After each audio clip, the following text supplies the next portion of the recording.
अर्जुनाला रथाच्या आधी खाली उतरायला सांगून भगवंतांनी अर्जुनाचा जीव वाचवला होता.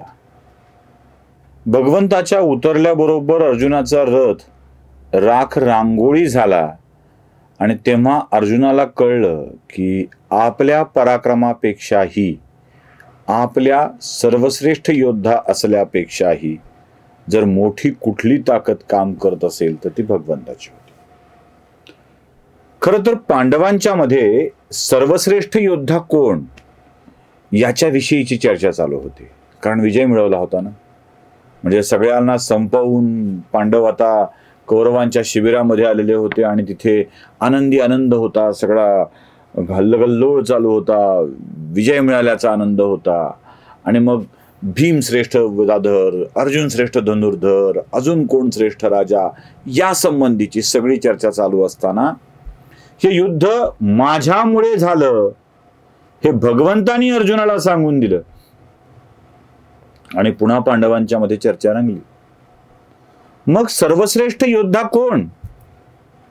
या रणभूमीवरती लढलेला सर्वश्रेष्ठ योद्धा कोणता?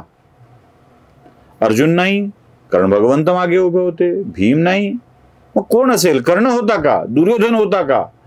या आपसातल्या चर्चा रंगू लागल्या आणि प्रत्येकाच्या युद्धातला पराक्रमाची चर्चा होऊ लागली.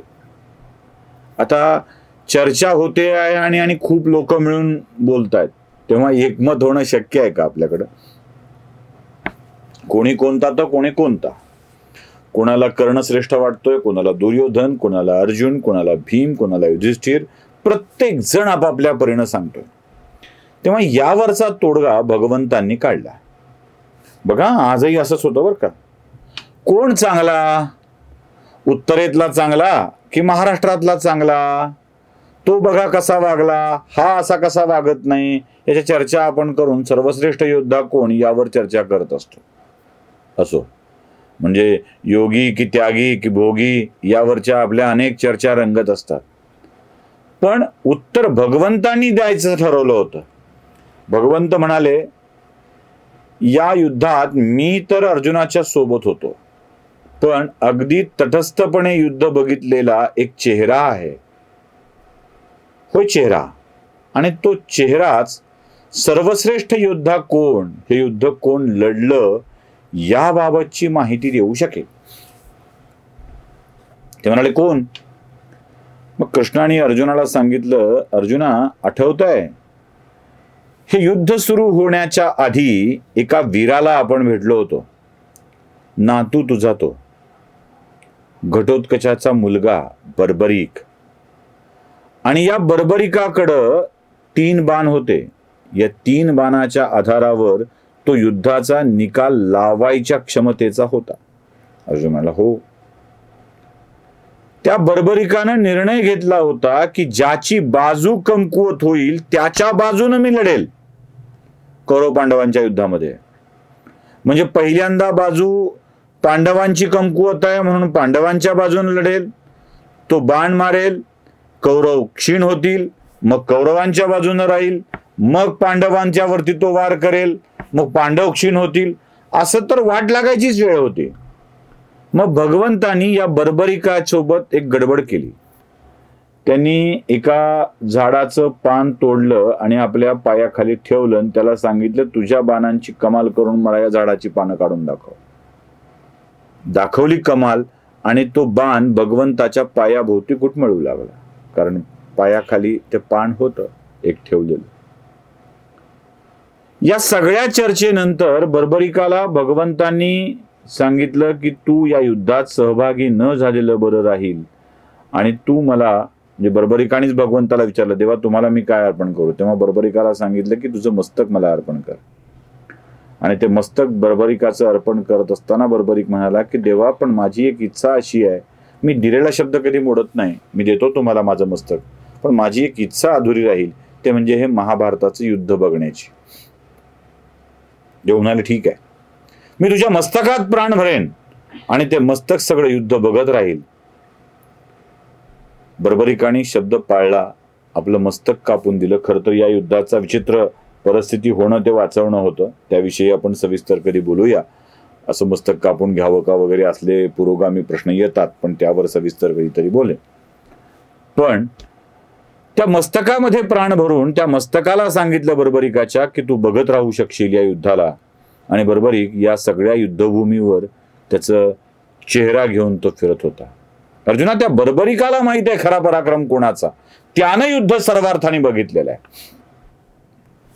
गेले बर्बरिकाकडं, चेहऱ्याकडं त्याच्या, आणि त्याला विचारलं, बर्बरिका, हे युद्ध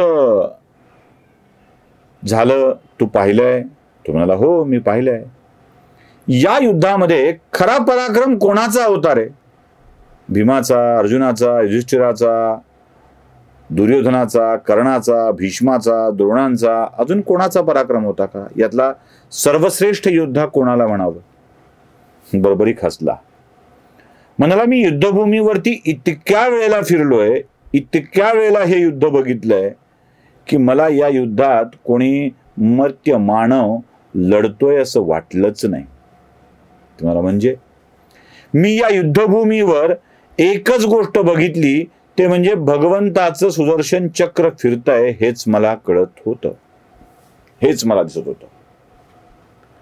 स्वतः भगवान विष्णू या युद्धभूमीवर आहेत आणि ते युद्धभूमीवर या सगळ्या गोष्टी घडवून आणतायत, हे मी बघत होतो. सगळे पुन्हा देवाकडे बघू लागले, म्हणाले, देवा.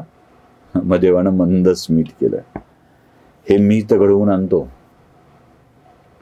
या महाभारताच्या युद्धातला सर्वात मोठा आणि श्रेष्ठ योद्धा कोण असेल तर तो भगवंत होता, देव होता. आणि हेच बर्बरिकांनी सांगितलंय. म्हणजे ज्याला ज्याला वाटतं ना, लक्षात घ्या, ज्याला ज्याला वाटतं हे मी घडवून आणतोय आणि माझ्या मनासारखं व्हायला हवं, त्या प्रत्येकाने लक्षात ठेवायचं. आताही असंच आहे ना, एखादं युद्ध 14चं, 19चं, 24चं लढतो, असं एखादं महाभारत घडतं आणि वाटतं की मी बाजू लावून धरली होती म्हणून, मी हिंदुत्वाची बाजू मांडली म्हणून, आम्ही मांडली म्हणून, असं वाटत असतं. नाही, असं नसतं. ते तो करविता तोच आहे. महाभारताच्या युद्धाचंही असंच होतं. आता तुम्ही मला म्हणाल की भगवंतानी हे युद्ध घडवलं, त्याने हा संहार घडवला, का बरं घडवला असेल, कशासाठी घडवला असेल? त्याचं उत्तरही बर्बरिकाच्या उत्तरासोबतच मिळून जातं. म्हणजे एवढा संहार घडविण्यामागचं कारण, पृथ्वीला एवढ्या वीरांच्या रक्ताने नाहू घालण्याचं कारण काय असावं, तेही भगवंत स्वतःच सांगतायत. काय सांगणार आहेत ते बघूया पुढच्या भागामध्ये. नमस्कार.